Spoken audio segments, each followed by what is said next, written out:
Yo, what's up? It's Real Estate with Pingo. Let's talk about how you can take $10,000 and turn it into $50,000 per month with real estate rentals. Not flipping houses, not wholesaling contracts. I'm talking about owning or controlling places that pay you every month. Sounds big? I know.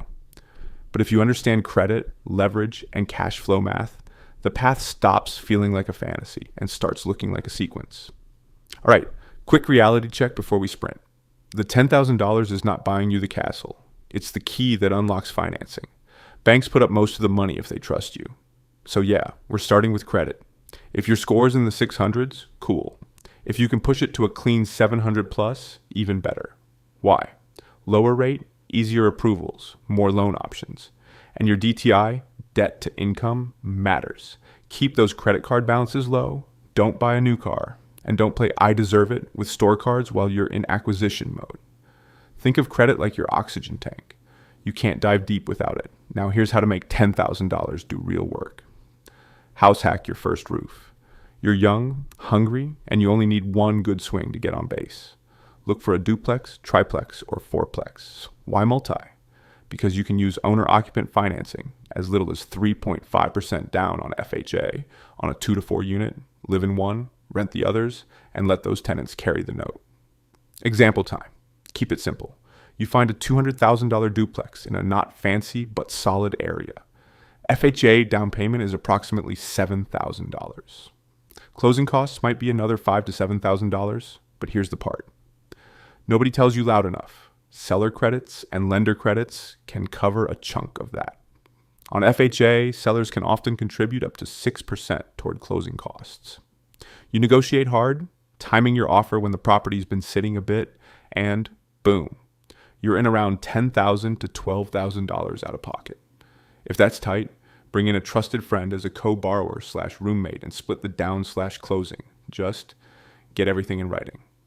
Let's say your mortgage, PD plus mortgage insurance, lands at $1,450. You rent the other unit for $1,250. You're basically living for $200 out of pocket. If you get $1,450 or more, you're living for free. And yes, there are markets where those numbers hit. This is step one of turning rent into an engine. Reduce your own housing costs to near zero so every dollar you make can snowball future deals. Also, be a decent neighbor / owner. Keep the place clean, answer maintenance texts, and don't be the I'll get to it in 6 weeks landlord. Good tenants are worth their weight in gold, or at least in water heaters. Now, we're not going to stop at free housing. That's survival mode. We want cash flow. So here's where we slow down and get nerdy, because the math is the thing that keeps you safe. Before you buy anything, like anything, you underwrite the deal on paper. No HGTV crushes, no falling for quartz countertops. Numbers first, feelings second. Okay, Pingo, what numbers? Glad you asked. I pretend you asked. You want a conservative rent estimate. Pull comps from Zillow / Rentometer / MLS, or better, talk to local PMS. Your mortgage payment? Use a free calculator, and don't forget mortgage insurance if you're putting less than 20% down. Property taxes, insurance, maintenance, I use 8 to 10% of rents. CapEx, big stuff like roofs, HVAC, budget 5 to 8%. Property management if you won't self-manage, 8 to 10%. And vacancy, I plug 5 to 8%, more if the area is soft. If after all that you still have money left each month, the deal is a go. If you're barely breaking even before repairs, that's a no from me, dog. All right, how do we multiply? You've got the first property soaked up with $10,000. Where do we find the fuel for number 2, number 3, and so on? 2 lanes. Lane A, B, R, R, R, R, buy, rehab, rent, refinance, repeat. You buy a slightly ugly duck in a solid rental pocket. Not a money pit, just dated. Example. A $140,000 single family that needs $20,000 in cleanup, paint, LVP flooring, mid-range kitchen refresh, maybe a new vanity. You're all in at $160,000. The neighborhood top of market comp supports $200,000 after rehab. You rent it for, say, $1,750. Once you stabilize, tenant in place, 2 to 3 months of rent history, you go back to the bank for a rate, term, or cash out refi based on the new value.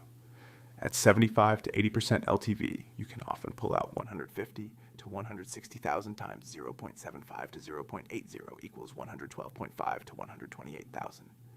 Pay off your original loan and rehab costs, and if you did it tight, you're recycling most of your cash. Congrats, you just created equity instead of waiting 5 years. If the numbers leave you with $300 to $500 per month net after all expenses, it's a keeper. Do 3 of these in year 1 to 2. Now you're stacking $900 to $1,500 per month net, and you still own the assets. Lane B, short-term rentals. The rocket fuel, handled carefully. Same house, different strategy. That 1,750 long-term might turn into 3,800 to 5,500 gross on Airbnb/VRBO if the market supports it. Key phrase, if the market supports it.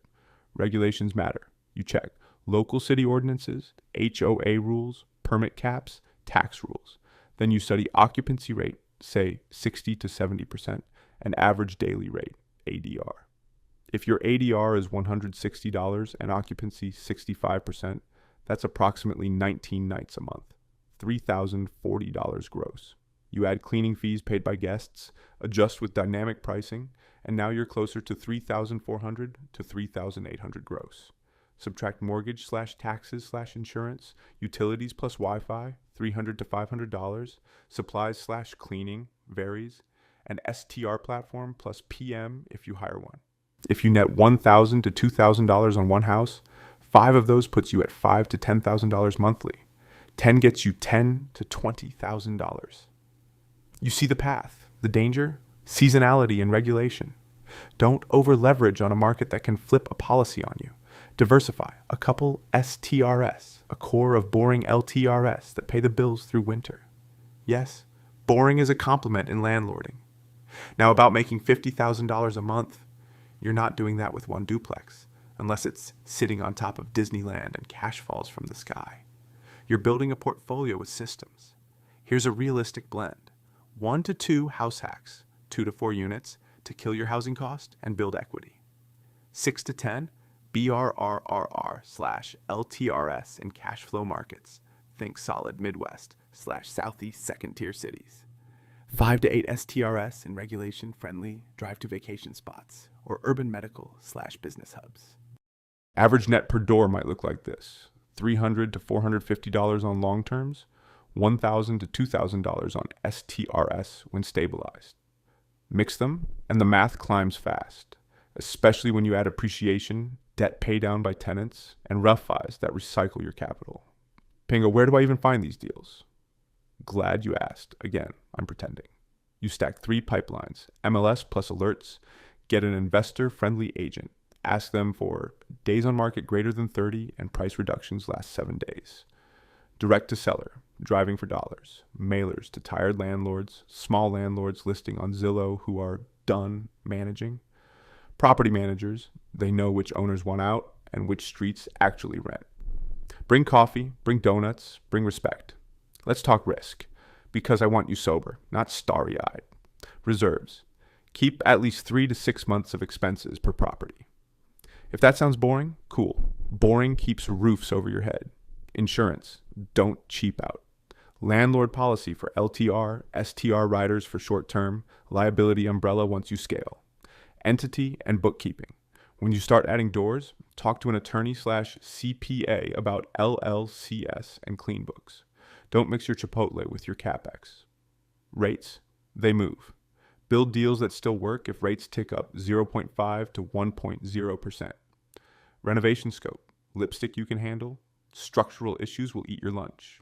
If the basement smells like Poseidon lives there, walk. What if my market is too expensive? Then you don't buy there. You can invest where the numbers work and hire a local property manager.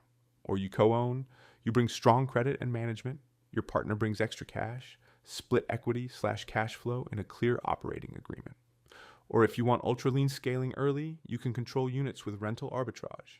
Master lease a property with the owner's written permission to operate as a furnished STR.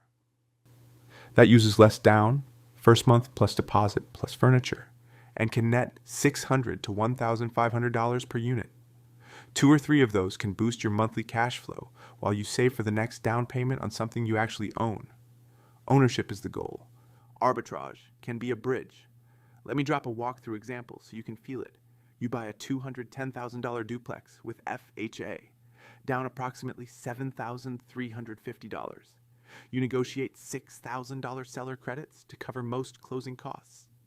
Out of pocket, approximately $9,000 to $10,000. PITI plus MIP equals $1,550. Unit A rents $1,250. You live in Unit B. You're paying $300 to live. You take the $900 to $1,100 you would have spent on rent and stack it monthly.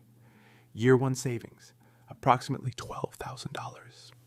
Month 9, you find a light fixer, $160,000 in a cash flow zip.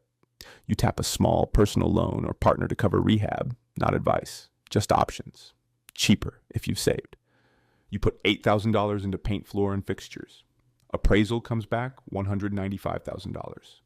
Rent $1,650. Net after everything. $400 to $500 per month. Month 18, you've got 2 assets and $700 to $1,000 net cash flow, plus the rent you're not paying. You roll into deal number 3 as a long-term or STR, depending on the market.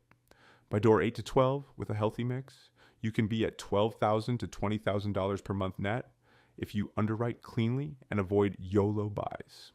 Keep going. Plug management in, refinance strategically, and your jump from $20,000 to $50,000 is less magic and more systems plus time. A couple of small, very human things that actually matter. Photos and listing copy for STRS, clean, bright photos, and a snappy description lift occupancy. Don't post 3 blurry pics and wonder why no one books your cozy dungeon. Tenant screening for LTRS.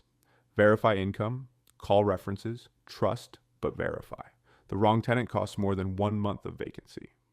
Maintenance calendar, change, HVAC filters quarterly, roof checks yearly, gutters cleaned before rainy season.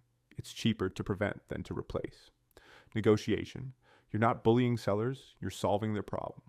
Price, speed, certainty, give them 2 of the 3. And always be the buyer who actually closes. If you're thinking, Pingo, that's a lot, you're right. But it's learnable. You don't need to be a genius, you just need to be consistent. Run the numbers, buy below the ceiling of the neighborhood, protect your downside with reserves, and be relentless about operational details. Do that, and $10,000 stops being not enough and starts being the first domino.